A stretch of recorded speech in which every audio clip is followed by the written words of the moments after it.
بسم اللہ الرحمن الرحیم۔ صرف 5 منٹ کا مدرسہ قرآن و حدیث کی روشنی میں 11 محرم الحرام۔ نمبر 1، اسلامی تاریخ۔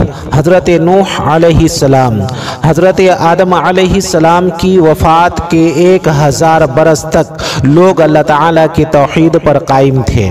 پھر بعض نیک بندوں کے انتقال کے بعد لوگوں نے ان کے مجسمے بنا لیے اور دھیرے دھیرے ان کی پوجا شروع ہو گئی۔ اس طرح پورے عرب و عجب میں شرک و بت پرستی کی بنیاد پڑ گئی۔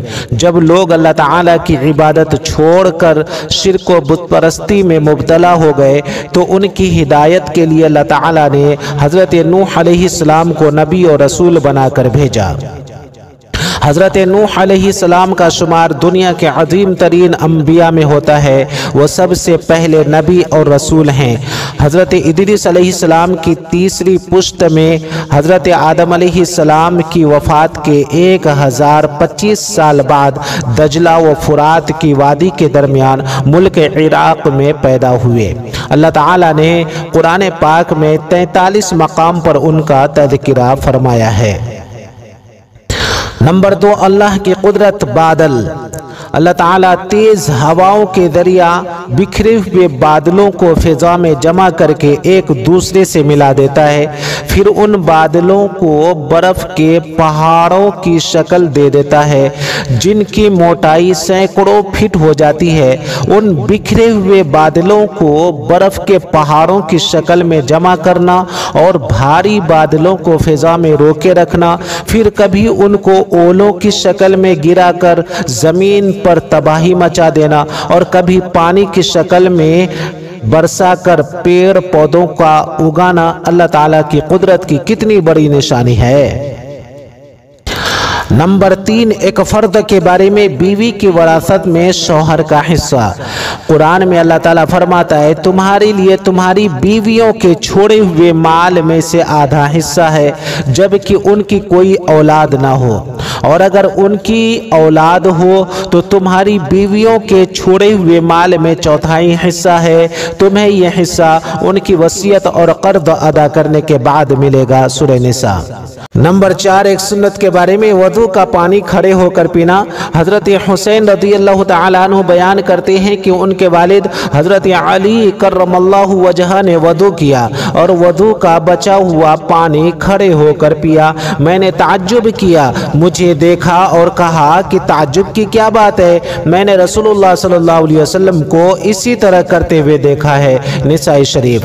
وضو سے بچا ہوا پانی اور آب زمزم کھڑے ہو کر پینا سنت ہے۔ نمبر 5، ایک اہم عمل کی فضیلت، شکریہ ادا کرنے کی دعا۔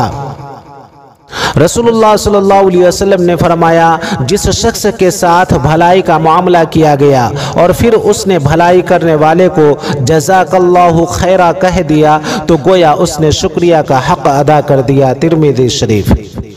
نمبر 6، ایک گناہ کے بارے میں جھوٹی گواہی شرک کے برابر۔ رسول اللہ صلی اللہ علیہ وسلم نے فرمایا، جھوٹی گواہی اللہ کے ساتھ شرک کرنے کے برابر ہے۔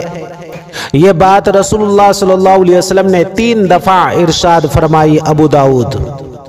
نمبر 7، دنیا کے بارے میں دنیا کو مقصد نہ بنانا۔